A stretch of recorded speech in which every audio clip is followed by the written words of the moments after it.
All right, we are back for another TWMX Tuesday night. Try to do this as often as we can, 8 p.m. Eastern here. We've got a lot of news going on. I just got back from a race as well, another Partzilla Arena Cross. As always, Trey Steyer is here with me. How you doing tonight, Trey? Doing great. Excited to be back on the show and finally getting some of the biggest silly season news in our social media feeds. Yeah, it's been a pretty big one, obviously, as you can see in the background on motocross.com. A lot of things happening, things we pretty much have seen coming. Everyone's already known about it forever, so so we kind of at least got the photos out now. It's really cool. I really enjoyed seeing Sexton's release in Hawaii. That was pretty cool. How they brought the bike out there, shipped it out there, and did everything on that track right on the beach there. Like really like integrating his personality into the release, which is pretty cool. Some news. Got the e-bike. That's interesting. Yamaha just released that. That's pretty cool. We'll dive into that a little bit. Got the rosters for KTM and Kawasaki. Trey been busy the last couple days putting everything on the site.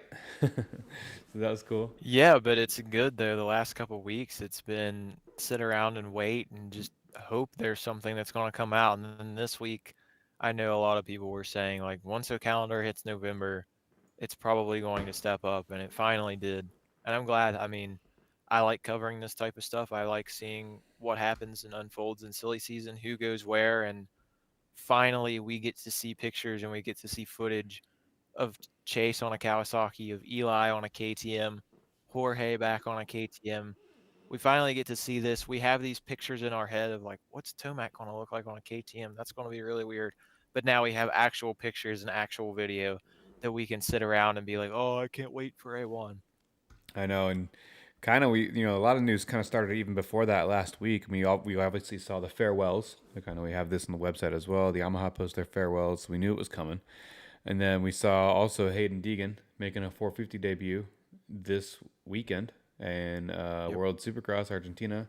Our very own Josh Davey is doing the photography work for the series, so stoked for him to be out there and crushing it. So that's gonna be fun. And then yeah, I'm excited to see that race actually. Hayden versus Ken Roxon, last year's champ.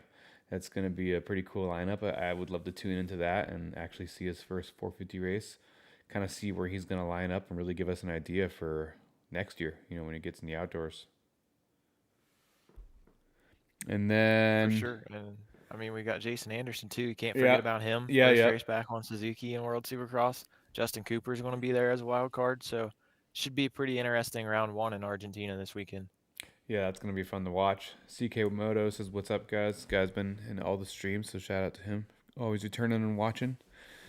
But yeah, we'll start. The big one. We saw Chase Sexton. That was the first release that we got. That was a lot. That was really cool to see him on the green bike again. Expected. We knew it was coming.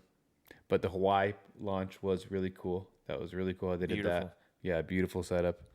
We got some of those pictures in here, not in this here. But yeah, check that out. Social media, it's all over the place. Obviously, you've seen it. Um, man, what's that return mean, Trey? What's that mean for him? I Pretty mean, big. this is a big deal for Kawasaki, I Yeah, feel like more so than Chase, true. because I mean, Chase is craving that comfortability.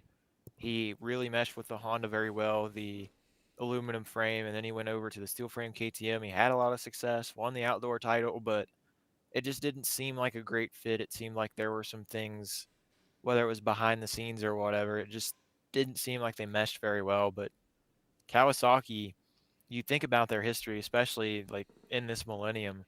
I mean, it was superstar after superstar for a long time because they had Ricky Carmichael. But after Ricky left, they had James Stewart come up. After James left, Ryan Villapoto came up, dominated the sport. Then a few years later, they had Eli Tomac winning 3 straight outdoor titles. And since Eli left, it's really been, well, who can we have to get back to that elite level? They had Adam Cianciarulo, and of course, AC showed a lot of flashes of potential, won some outdoor races, but he started to get hurt so many times, and then eventually his career ended up being derailed, and he wasn't able to show his full potential. Jason Anderson had an incredible 2022, but after that, he never won again with Kawasaki. He had 9 wins in one season, 7 in Supercross, 2 in outdoors, and then never won another race for Kawasaki. And then, of course, when they signed Jorge Prado, they thought, hey, this is going to be another guy we can bank on for the future. We can build with him. You go back to May before motocross start, everybody thinks, well, Sexton's going to be like your 1A guy and Prado 1B. And those two guys, that's a very formidable lineup. I mean, obviously you have the Lawrence brothers, but that is a really on paper incredibly talented lineup.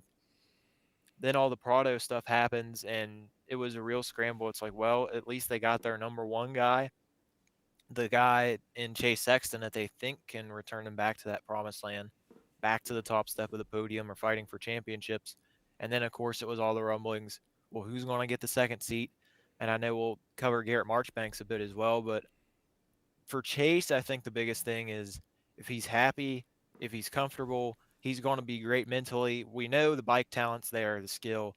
He's easily one of the best riders in the world. I would put him in the top 3 riders of the world, no contest. I mean, he's that level of talented. He's got 2 championships under his belt. It's just been more so of the mental, am I comfortable? Do I feel good on this bike? Can I go out there every weekend and give it 100%? And if he really enjoys this Kawasaki, gels with it, and fits under their team approach, because every different organization has a little bit of a different focus and different level of influence. But if Chase gels with the bike, gels with the team, it could be an incredibly successful partnership. And I think as soon as a couple races into the Supercross season, he's going to be on the top step of the podium, honestly. I think he's going to gel with the bike pretty quick. I don't think there's really been any issues with the Kawasaki bike. I know Prado was complaining about, oh, there's not enough power, whatever. And then you look at the series, he was dominating for a little bit, and Roman Fevra wins the Kawasaki or wins the championship on a Kawasaki, and they hadn't won a premier class title in MXGP in almost 30 years.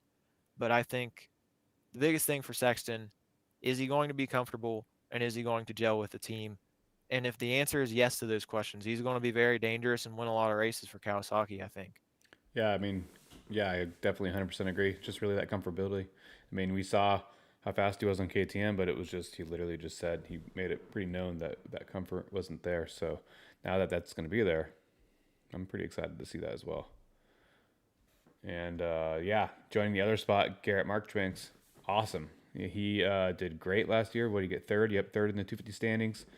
And then just moving up to that spot, taking Jorge's spot. I mean, that's huge. I'm really excited to see him out there.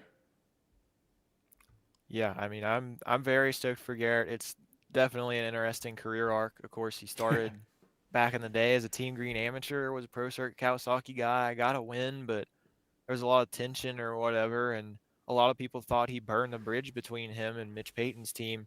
Goes off to Club MX, has a lot of success, a lot of really strong results, and then eventually things got repaired. He comes back to Kawasaki, and of course, like you mentioned, I mean, third in the 250 motocross series. He wasn't incredibly flashy, but he was so rock solid throughout the season. He was like fourth, fifth, fourth. He got a podium at Washougal. I mean, he was right there. And I feel like if his starting ability was a little bit better, maybe he could have fought up front a couple rounds with Deegan and Shimoda. We'll never know ultimately. But at the end of the day, I think Garrett's fitness, Garrett's speed has always been pretty good. I mean, I think back to when he rode the 450 for Club MX, High Point 2023. I remember watching him shadow Jet Lawrence for probably 20 minutes. I mean, he was right there waiting in the wings if Jet messed up. Of course, Jet didn't. But Garrett has had a lot of solid rides on the 450 in the past, and of course, that was for Club MX. Club MX is a great organization, but it's also not factory Kawasaki. Yeah. If he's comfortable with the Kawasaki and he rode well on their 250, imagine if he gets comfortable on that 450. And I think for Garrett, the best thing for him is that he really doesn't have a bunch of expectations this year.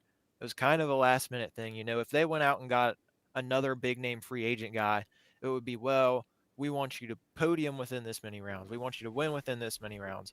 With Garrett, it's kind of a clean slate. Like, start building. You know, he's the number 2 guy. And I think a lot of times you want a 1A or a 1B guy. But when I look at Garrett, and I know size wise, it's easy to make this, I guess, I forgot the word I'm looking for, but when you look at his size, and of course a bigger guy, but I think Weston Pike and like his ceiling level, because Weston was like solid top 5, top 10 level guy, but there were sometimes he'd go out, rip, lead a few laps, and get a podium.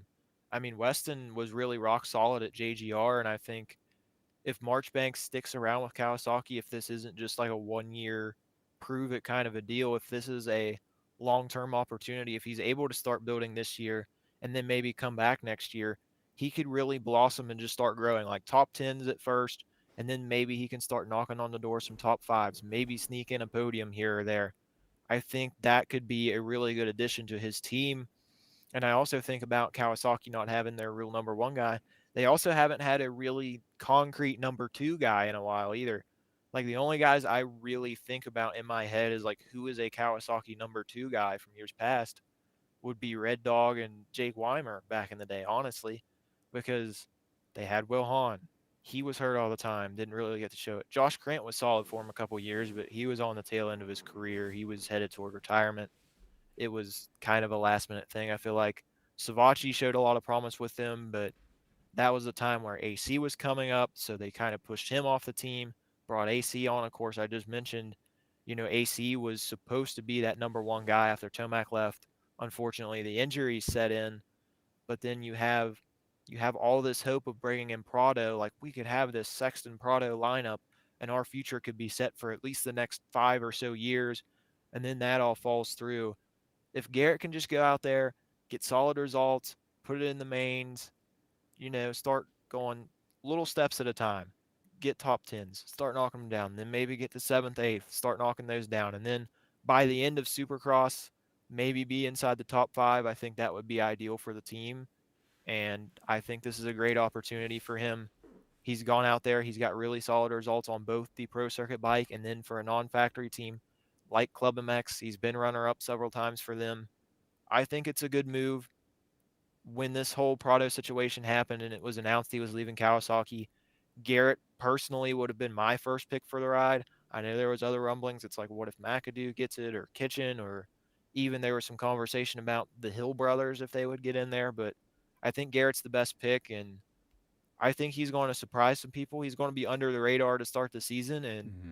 that's probably the best thing for him with all these new changes with Tomac, with Sexton, of course, Jet coming in healthy, Webb the defending champion. But if he can just steadily build all year long, I think Garrett could end up putting together some really solid results for Kawasaki.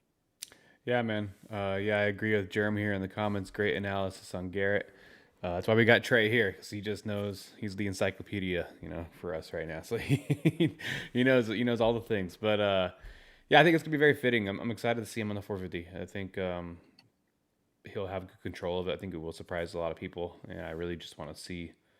Man, it's always exciting going into the next year because everything's always so mixed up, and that exciting feeling again about seeing Hashtag where you're going to mutants for be. whatever. Yeah, it feels like that every year already, huh? So yeah, it's gonna be cool. This picture too gives me kind of Eli Tomac young vibes. I feel like he does have that stocky look. It's gonna be cool to see him. But yeah, as along with that, we have the whole 250 lineup, the whole Kawasaki lineup with that McAdoo, Kitchen, Drew Adams, Satamaker, same. Not too many changes Yeah. there. Everyone's just back.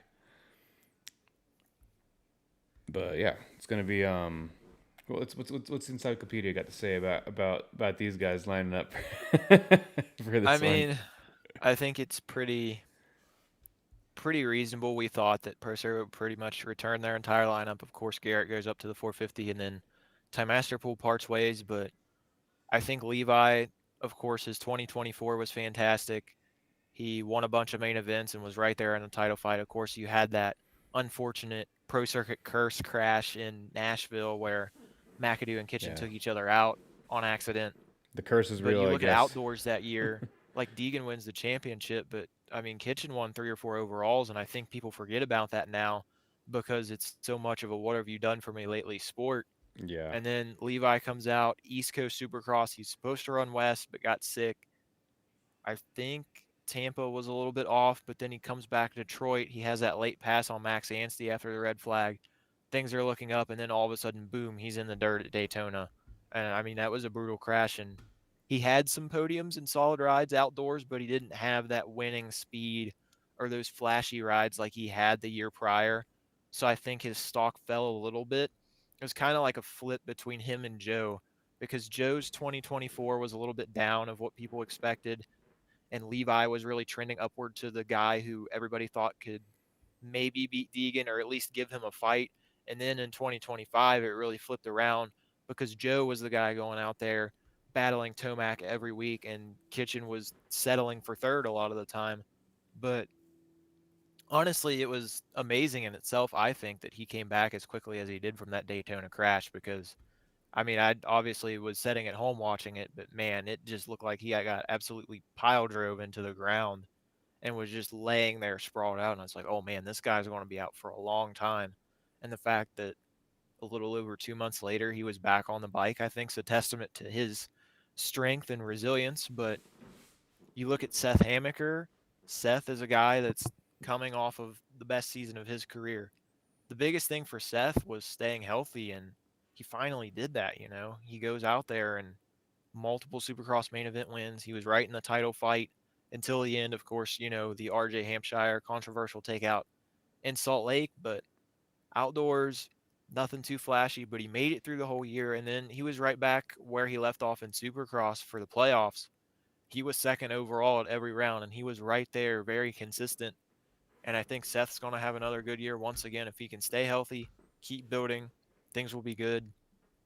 McAdoo's always good for a win if he stays healthy, but that's the biggest question. He's definitely got Yeah. podium speed, podium potential on a weekly basis, but it just seems like the guy is hurt more often than not.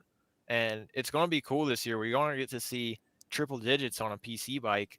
McAdoo, I don't know what he's going to run. I know he posted something on Instagram the other day. He's like, what number should I run? And I'm hoping for the 812 myself, his amateur number he used to run, but it's going to be cool to see how he can rebound. And I'm sure he's really motivated, not just with the injury and the setback, but he's also about to become a father for the first time as well. So that's probably extra motivation for him. Like, hey, if I can go out here and have a good season, provide for my family, and really prove I belong in this 250 class, it would probably go a long way from him.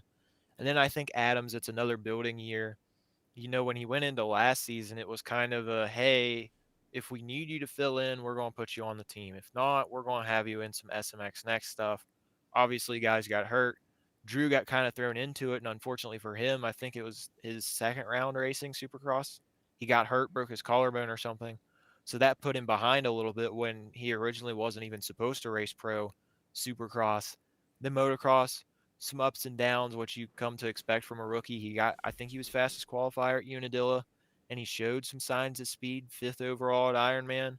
But hopefully in year two, he can take that step up, iron out some of the bad races, maybe get a couple podiums and really start building his stock because I think going into last year, I would have had Drew Adams in the spot where people would have Cole Davies now as that guy that I thought would really rise up and be one of the next amateurs to turn into a big star in the 250 class. And I think Drew definitely still has that potential, but you look at what Cole Davies did last year and it's like, wow, the guy comes in.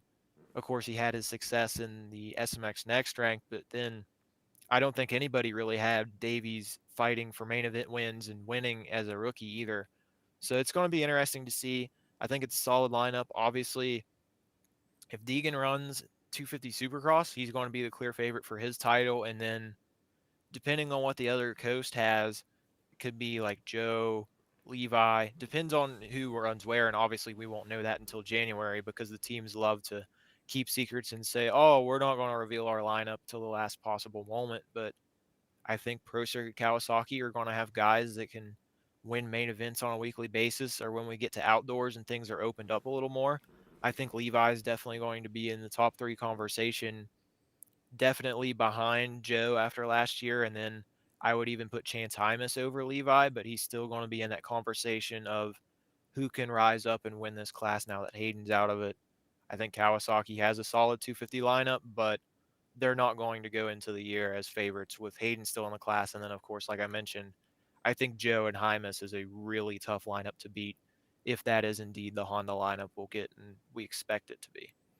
Yeah, A1's going to be good with everyone coming back healthy. And once we see where the coast split and everyone goes, it's going to be exciting to see. I remember Drew was at Vegas I remember getting a shot. He crashed right next to me. Oh yeah, Yeah, he was stuck under and the. Schwartz picked the bike up off of Yeah, him. yeah, he got stuck under the Brutal. bike and he was burning and screaming and I mean, yeah, it looked horrible. Like, I mean, we're not allowed to go over there and touch him either. We get like huge trouble Yeah. if we get in the way. Like, so, but yeah, that was like I was like, oh my god. So I'm glad he's okay and everyone's on the mend and pretty much gonna be getting back into it. Except who else won't be getting back to it is obviously Juju. So we'll jump into the KTM now and we'll start with Julian is obviously the big news is Eli Tomac. It's very exciting, but Julian took the photos, obviously geared up. No mistake though. There's no riding. He is still healing from his back injury that he got at Charlotte practice. Um, so he's no Supercross at all in 2026. Hopefully back by outdoors, but it's good to see him in his bike number 13, moving up a little bit in the numbers. So just excited to see him get better. So, but then Aaron Plessinger as well. We already knew that was already announced. He's back for the year. Excited for that. Me and AP have been working together. I've been doing his YouTube channel, so hopefully we continue that this year as well. And he's about to do the Le Mollets race this weekend, the YouTube Cletus McFarlane race. Cletus's race. Yeah. So they're doing that this weekend. I remember doing that with Brian when we won the Lamborghini. And it was the LS swapped Lamborghini. I drove that thing from Florida back to his place in North Carolina. It's pretty funny. But AP is doing it this weekend, but we will be, or not this weekend, next weekend, but we will also be in Florida, but for the Arena Cross series. So I don't think I'm gonna be able to make that happen. I might have to hit him up, and make sure he has his camera with him, but so we can get that content to you guys. But yeah, so he's back with KTM, so that's exciting. We will probably be under the tent a lot with KTM because I'm usually working with AP like that, which would be exciting too. With Tomac there, I think it's gonna make access a little easier if I want to grab a quick clip with him or some interviews. They already like me, so excited about that. Cowboy always looks good on the KTM. Great pictures. Prado, we already touched on that. Trey, you got some good information on that. I'll let you jump back into that one when we go back there. But the big one, obviously, Eli Tomac switching the KTM. Pretty much exactly what you probably thought it would look like. If you were to Photoshop it, it'd probably look just like this. But no, it's the real deal. Here he is, number 3 KTM. It looks good. It's all about that comfortability, and also what's the big news about this thing? The clutch, right? His big request. He's like, hey, I want the cable clutch. He didn't want the hydraulics. I remember what was it a few years ago? It was about having the air fork or going the springs. So Yeah. it's cool to see the bikes always innovating and evolving, but yeah, sometimes you just have that feeling. And I was listening to his breakdown. I think it was Don at Swap was interviewing him, and he was explaining it, and it is definitely a lot more detailed than you would think as an average Joe watching it to a pro, like what they actually think about and feel and what they're looking for, the drag or something in it, that he uses that he can't replicate with the hydraulics. So they worked together. Roger DeCoster worked with him, and they developed a clutch cable to work along with that current bike, the new bike, and it seems like it works great, and he likes it. So it's awesome to see them working together, and they want to win, and they have a winning team. So I'm definitely excited about that. It's cool to see the content there. Unfortunately, I moved to the East Coast somewhat recently, so right now I don't have the coverage in California to be there for the announcement day, which almost in the background of this photo used to be my old house. It was right next to the KTM track. I could usually hear it in the mornings. So bummer not being there yet, but we're growing. This is a resurging brand, and that's what we're doing here, and everything that we're doing is all part of that and trying to continue the growth and get you guys involved in watching. So that's a huge part of it. So if you like, share, subscribe, be a part of the show with us, comment. It helps us keep it going. And eventually that's what I'm going to do is I'm going to hire someone to cover the California, because that's just where a lot of news and things happen, even though a lot of that stuff's kind of going east and Florida. And we'll see if the North Carolina scene keeps growing. Cooper Webb out here, doing what he's doing. So, but enough of that. Trey, your thoughts on all the KTM move in the roster here? I mean, I can see with the cable clutch and stuff, if you have a living legend joining your team, you're going to innovate. You're going to go out there and try to make him as happy as possible. And I don't think anybody would have ever expected Eli Tomac to go to KTM. You think of, I saw someone the other day, they're like, man, Eli for years was battling those KTM guys, whether it was Dungey, Muscan, even back in the 250 days when it was him and Ken Roxon going head to head. It seemed like he was always fighting a KTM guy, Cooper Webb even as well. Yep. And now all of a sudden he's the guy wearing the orange and blue, and it's like, oh wow, this is a big change. But once again, goes down to comfortability. I mean, we keep talking about Tomac is on the tail end of his career, but Yeah. he's been pretty adamant the last few years. He's like, man, I want to keep going. And if he's still winning races and getting podiums, like who's going to tell him no? That's pretty much He's what he going said out there. exactly was like, hey, if I'm competitive, I'm going to race. If I can Yeah, win, and I I'm don't going to blame him race. one bit. Yeah. I mean, for KTM, the opportunity to have a four-time 450 motocross champion, a two-time 450 supercross champion, the guy with the longest consecutive streak of main event wins in a season. I mean, he's got 11 straight years. He's won at least one main event, the longest streak ever. Second in Supercross wins list. And I know it's easy to think about all the greats of years past, like McGrath and Carmichael, Stewart, and Reed. Eli is second on the all-time wins list in 450 Supercross, and I feel like that's easy to skip over. But man, Eli's had such a fantastic career. Going to be very interesting. I know how much anticipation there was around him when he moved to the Yamaha, and obviously year one he came out guns a blazing, won the Supercross title, won the motocross title. He goes out, wins Motocross of Nations. I said it in our article about Tomac and Yamaha going farewell, but I was like, that might be one of the best seasons in recent memory, top to bottom, just calendar year. I mean, you get to a new team, but you win the Supercross title, the Motocross title, and you win Motocross of Nations on home soil. I mean, it was an absolutely ridiculous year, and obviously it should have probably been two Supercross titles. Unfortunately, he had the Achilles injury and a little bit up and down the last couple of years, but he's still shown that speed at some times. And I think the most exciting part about this is the fact that we're going to get to see Tomac at World Supercross as well. He's doing a couple of these rounds, not the first round in Argentina this weekend, but next weekend in Vancouver, British Columbia for round two. He will be there aboard his KTM. We're going to get an early glimpse of this to see how it is. Of course, Anderson on the Suzuki as well. We're going to have to wait to see Chase on the Kawasaki and some of the other moves, but we're going to get an early glimpse of Eli, and I Hmm. know that's going to be the big headline going into Vancouver. What is Eli Tomac going to do his first race on an orange bike? And of course, nowadays he's kind of the elder statesman of the class, or at least one of them. Guys like Barsha as well up there. But I mean, I wouldn't say he's going to win a championship or anything like that on a KTM, but I think he's definitely going to be up there winning races, scoring podiums. But it's hard to say with guys like the Lawrence brothers and Chase Sexton right now that he would be able to get a championship. Although I probably shouldn't doubt Eli Tomac too much. And of course, in Supercross, you can't count out Cooper Webb either, because that guy, it's an even year this year. It's not odd year Cooper Webb, so we might have a different Supercross champion this year, because odd year Cooper Webb's just about as inevitable in as death and taxes. But Yeah. Tomac on a KTM should be fun.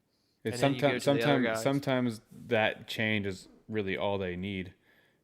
These guys just to Yeah. start fresh, and it's really, like I said, I can't say Yeah, it that enough. It's Yamaha. that comfort that they're chasing. And like you said, just like one of the other guy, Prado, obviously the big news about him was the comfort he's been chasing all season and complaining about. So this fresh start from him is, really going to tell us, was it the bike or was it you, man? Like, what are we going to see here? What do you expect to see out of him? What do you got any predictions?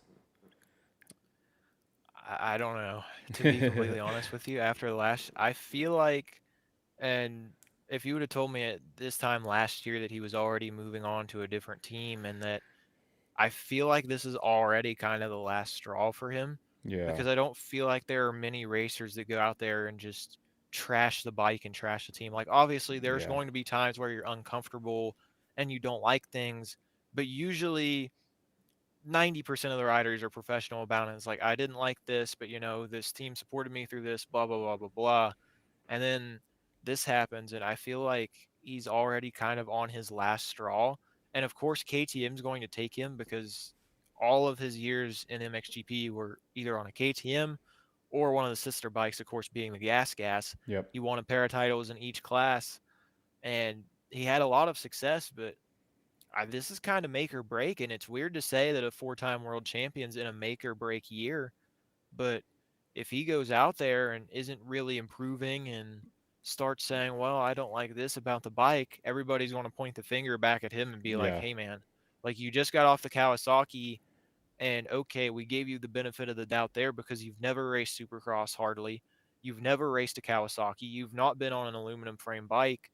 But when you go back to KTM, and I know it's not like the MXGP series where KTMs are pretty much the best bike in each class, especially the 250 division. They are Star Yamaha, but even better over there in the 250 division. I mean, those bikes are just rockets. But even in the 450 class, I mean, Prado won championships, Hurlings, Cairoli. It seems like the KTM group have been the top manufacturers in that series for the last several years. And I don't really think there's a clear cut number one, this is the best bike in the 450 division over here in the US. But if he's not happy and if he doesn't start improving with KTM, then it's not just going to be the last year with Kawasaki. The whole tenure is going to go down as one of the biggest disasters, I think, in the history of the sport. Because if Prado doesn't step up and get comfortable on a bike he has previous success with, he's going to have to go back to the GPs, honestly. Yeah, he And doesn't there have have been any guys that, excuses right now. He really yeah, doesn't. Like, it's it's either make it work. I mean, really, you gotta.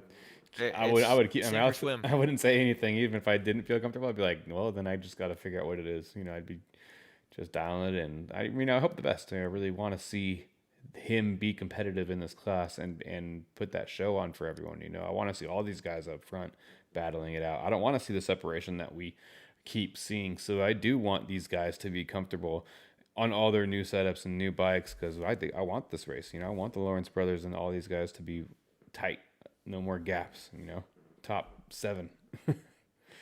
Yeah, I mean, we want a couple years ago, everybody was salivating over the potential Lawrence versus Sexton versus Prado battles, and then we have a chance for it during the summer, and then Chase is hurt and missing rounds, and Jorge's complaining about the Yeah. bike and tiptoeing around in the mud, and then Jet's just being Jet. So Yeah. hopefully we can get a little closer, and then the rest of the lineup, of course.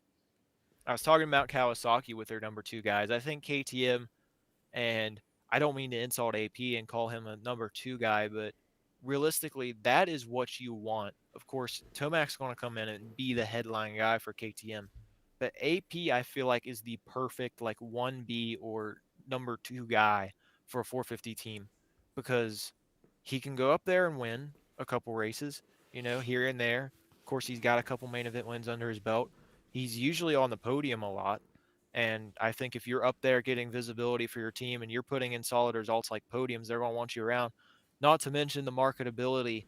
I mean, you go to any race and the autograph lines for AP are very long. All the people are wearing cowboy hats and do it for Dale. And man, when he goes out there on the track and he takes the lead, the place just roars.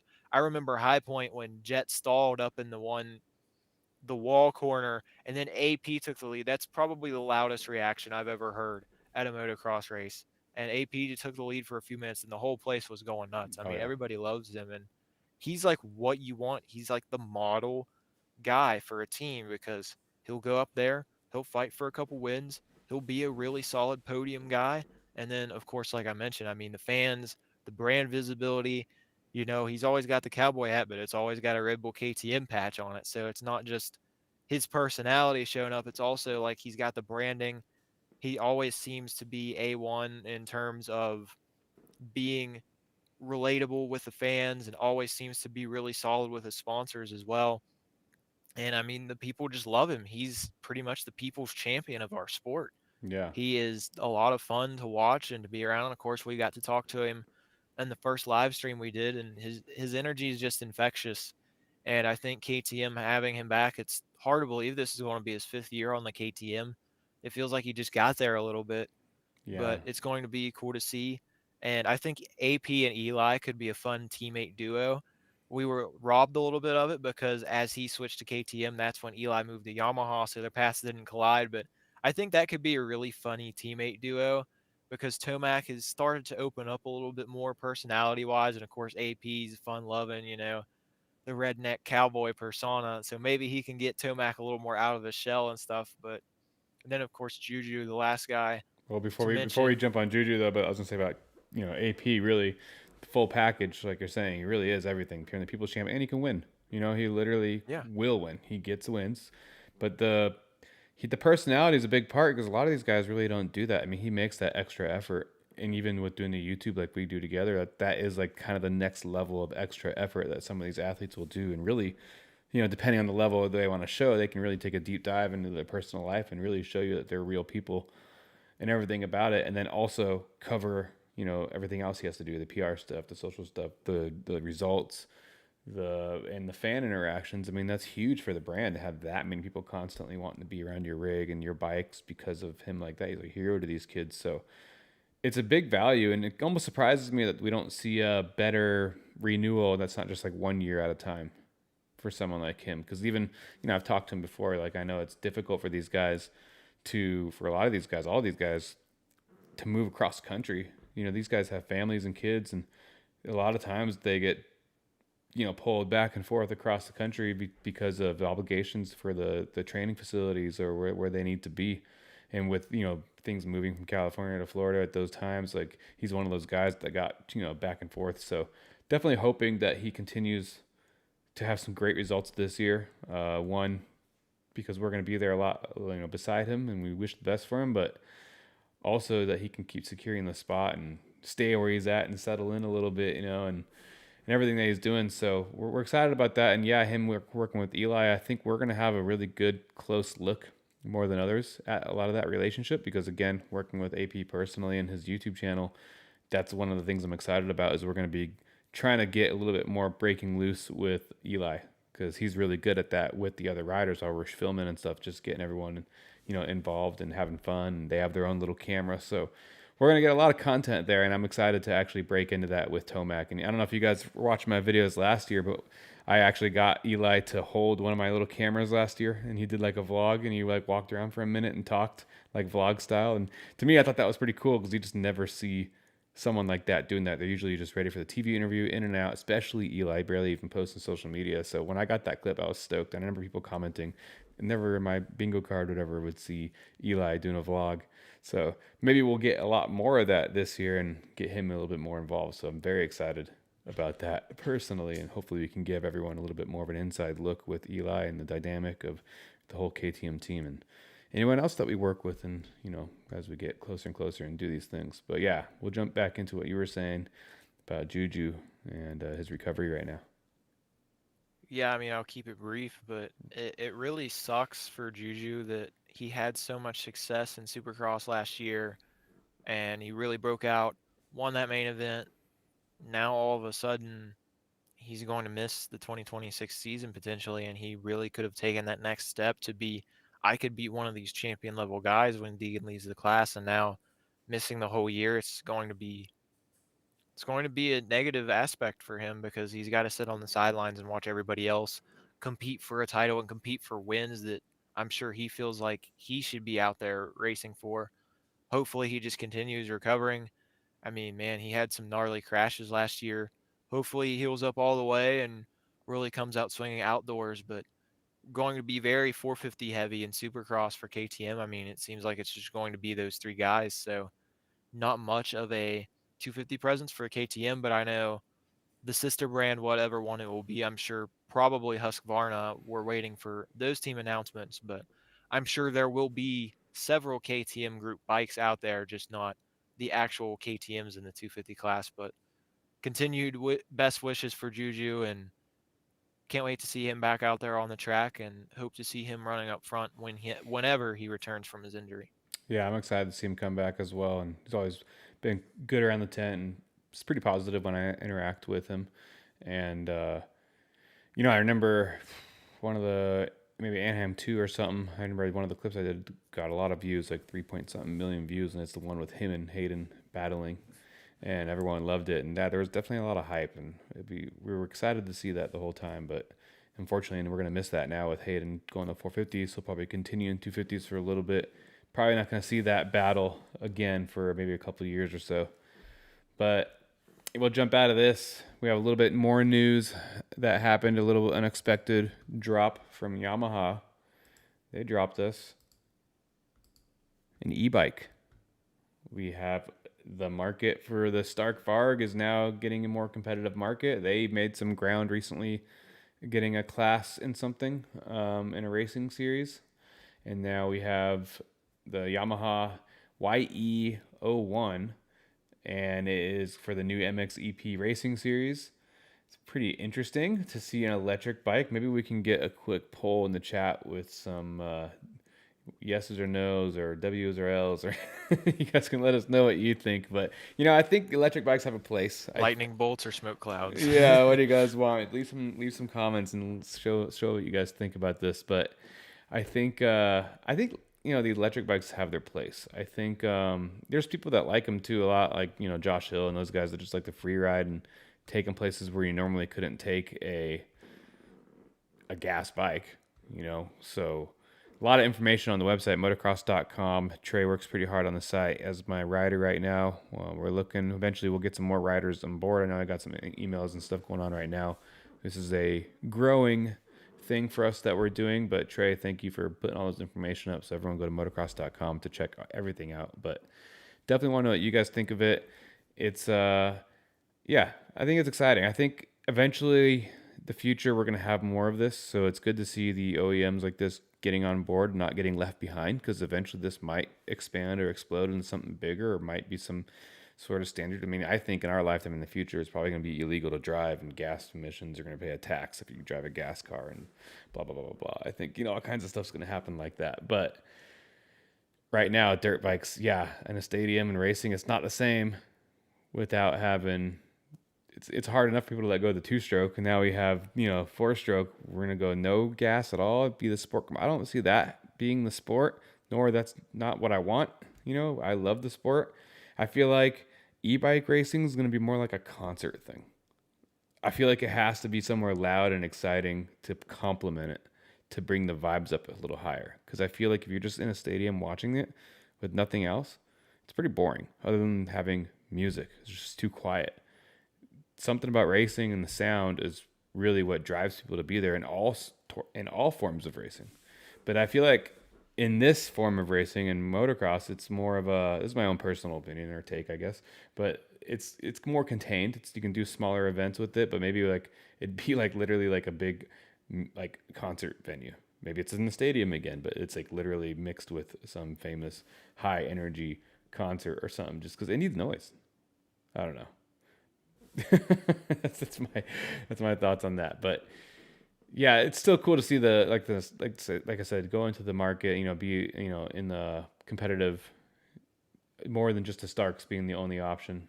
We'll see more of these brands. It's just a concept right now, so we'll see. It's not actually something in the market. But what do you think? What do you like EV or do you like gas? What are you on, Trey?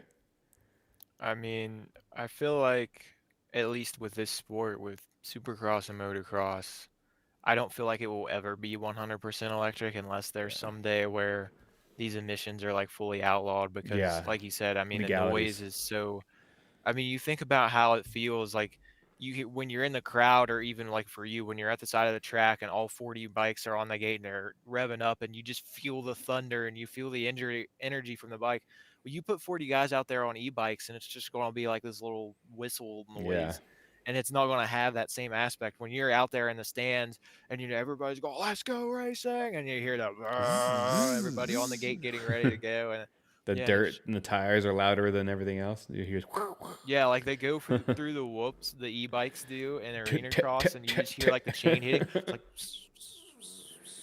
Smack, you smack, hear the smack. chain slapping Yeah. more than anything. But I think there's definitely a place for e-bikes in the sport, and I think that MXGP has a pretty decent idea in terms of having.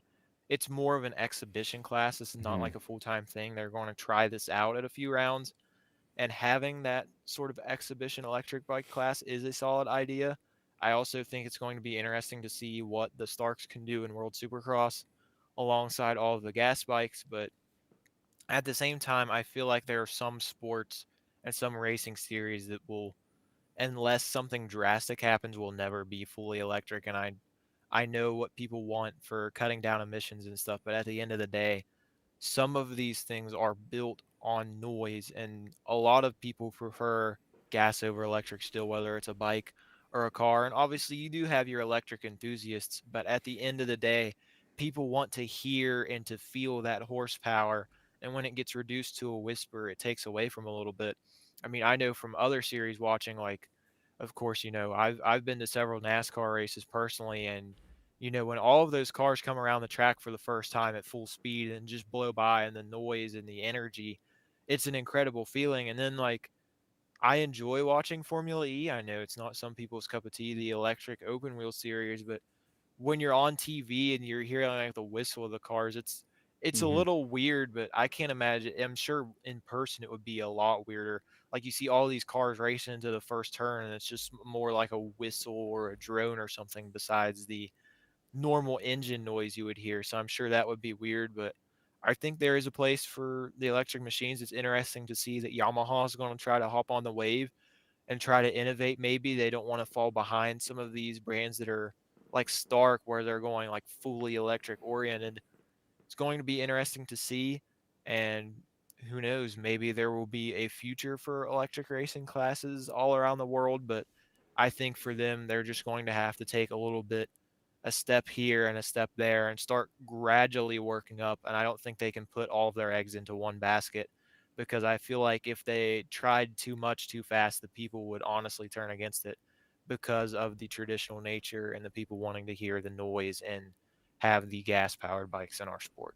Yeah, I 100% agree. I think the only thing that would really make this our sport, the future, is legality reasons.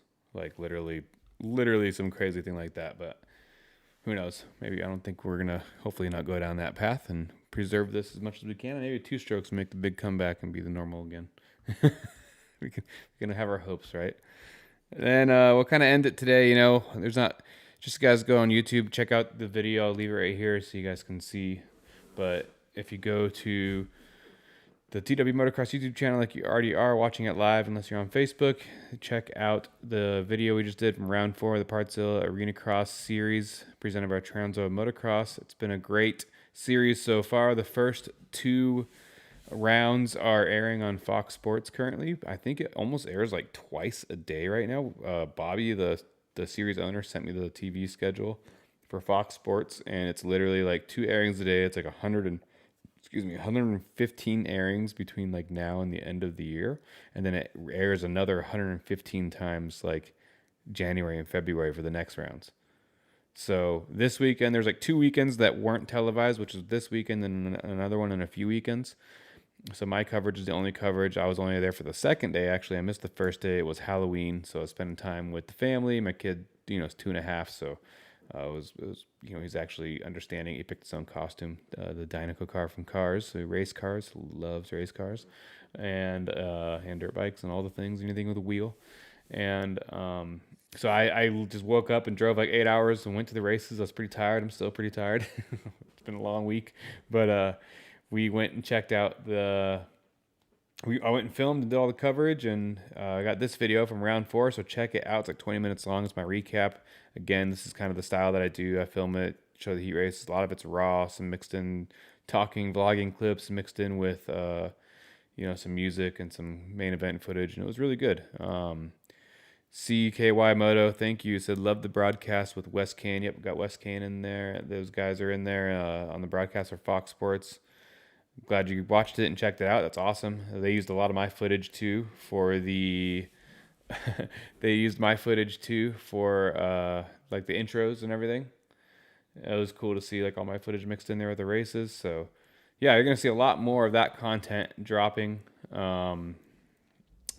As we go, like next weekend, we have this weekend up, and next weekend we'll be in Lakeland, Florida, which is kind of outside of Tampa. So if you guys are out there, come to the races. We're going to be there Friday and Saturday. Friday, it's like 7 to 10 p.m. It's a great event. And then Saturday as well, it's the amateur day and during the daytime, then 7 to 10 p.m. again. The night show, we had like 30-something riders in Pro Open. It was stacked gates. The stadium, or the arena, not a lot of people there. It was one of the ones that we did kind of last minute. I think changes we had to go into this one, and then also it's not the broadcasted one, and then I think there was just a little bit of miscommunication with the arena as well, and whatever. Where it's all, Halloween weekend as well, I yeah, it's a feel like lot. might have taken some people out of it. Yeah, it's A lot going on a and lot stuff. going on, but it was still really, really good racing. And Gage Linville, back on the bike racing, so he's doing a few more weekends. He'll be at Lakeland, Florida, as well as the PRMX racing team. They'll have their semi out there, I think, for like a bit of a fan experience. Check out the rig and things like that. Um, so come to that one, you guys. Like if you're in Florida, it'll be fun for you guys to get out there and check it out. I'll be there. We're gonna be covering it as well. So Partzilla Arena Cross presented by Transworld Motocross. Please go check it out. We'll pull up the website real quick and the schedule. Um, boom. Schedule. So we're right here, Lakeland, Florida. Next weekend, and then we'll be in North Carolina shortly after that. We'll be hitting that one. And then Georgia, which I'll be at that one as well. I think this one, I'm deciding. I think, yeah, I'll be at that one actually. Yeah, I'm going to this one. I think it's just these last two that I'm actually not going to be able to make it to because of we'll be in Supercross. These are overlapping Anaheim 2, I believe, in San Diego or something. Um, yeah, CKY Moto again. This guy obviously commenting a lot. Thank you. Wish Arena Cross, come see it in person. Northeast. Yeah, right now this is kind of like the southeast one with like the north we go. We don't go too far, but you if you come out, man, you should for sure. The Arena Cross is good. It's kind of miniature Supercross, the vibe. That's what we're going for. So I made the little intro for it and everything, which is pretty fun. But you guys got to support it. That's part of Transworld Motocross is just being back kind of the grassroots racing again. And there's a lot of fast guys there. Like I said, Gage Linville Racing, and then man, there's a bunch of guys out there. The PRMX guys are awesome. A lot of teams, some club guys, Dirt Bike Depot, Storm Lake Honda, Luke Neese, defending champion, had a rough first weekend, but did a lot better this weekend. It's a great opportunity for a lot of these riders to, like Gage Linville again, getting ready for next year. These guys come in, get their feet wet, get ready for next year, and it's a lot of fun. So if you guys want to come be a part of it, please check out PartzillaArenaCross.com for your schedule. Come show up, come watch, come race. It's a good time. Also check out Fox Sports to watch it. It's also on Hulu. If you have the subscriptions for like the live TV subscription on there, you can watch it there. And it's going to be on TV a lot. So please check that out. And thank you guys for hanging out with us tonight. Trey, you got anything you want to close out with? Can you tell us where to find you, what you got coming up? Yeah, stay tuned, of course, to our site, motocross.com, for any further breaking news. I don't know how much more there will be this week. Obviously, the two big pieces with Kawasaki and KTM now finally unveiled, but definitely stick around to our Transworld Motocross pages on Instagram, TWMX, DOTCOM, and of course, motocross.com. Myself, episode 18 of my podcast, Steyr Sound, is dropping tomorrow.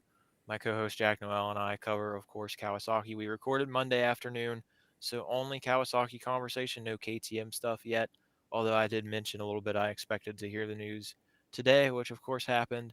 And then we also preview World Supercross. We discussed all of the team rosters, the lineups, who's going to be there at every round. And of course, we mentioned the wild cards as well and talked a little bit about Hayden Deegan and what we expect for his 450 debut, and could he potentially hop on the 450 for Supercross and just skip things altogether and not go back to the 250.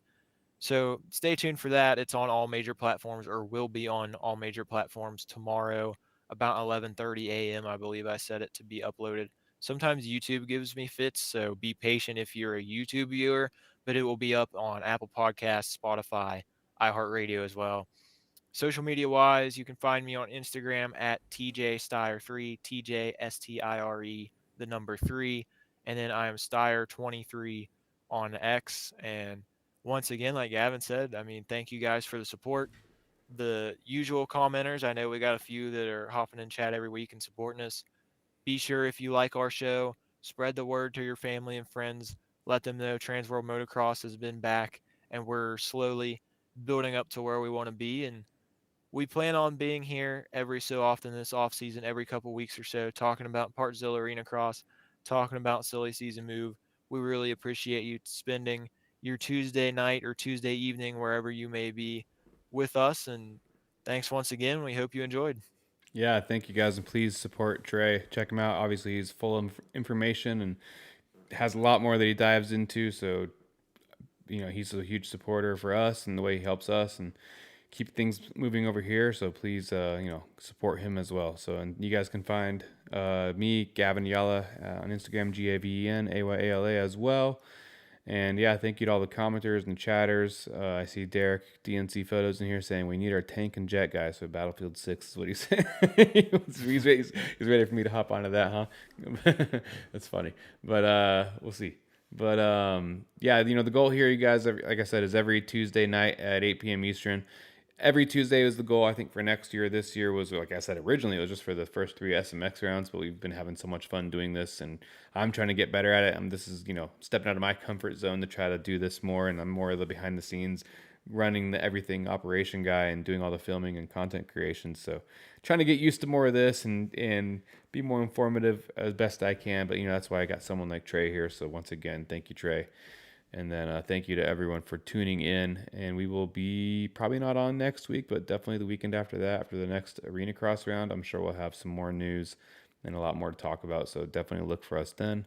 And I'm excited, man. We'll be getting to A1 soon and get right back into it. Like I said, I thought we were going to be on a break, but we're doing Arena Cross. Check out the schedule, and I'm excited. Next year's going to be a really good year. I think we got some cool announcements coming for Transworld Motocross, possible partnerships. Those doors are open as well. So just really excited to make next year our best year. And I mean, we've already exceeded, I look at the data and everything we've done. We've done really, really good this year with content and reach.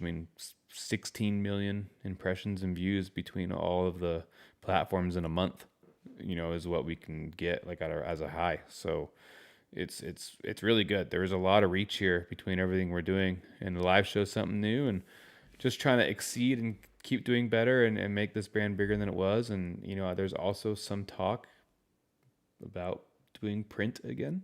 So I've been trying to, it's really just been, they've been waiting on me to tell them the green light, but I've been wanting things more in place before I say yes to printing the magazine again and doing all that kind of stuff. So that's going to be a big part of everyone's involvement, including Trey here, and putting some articles in there and more contributors and everything that we're going to be doing there. But that is something that we are talking about, not guaranteed yet, but I am trying to open those doors and get the support needed to turn on that key and get the green light to those kind of things. So there's a lot of things we're working on.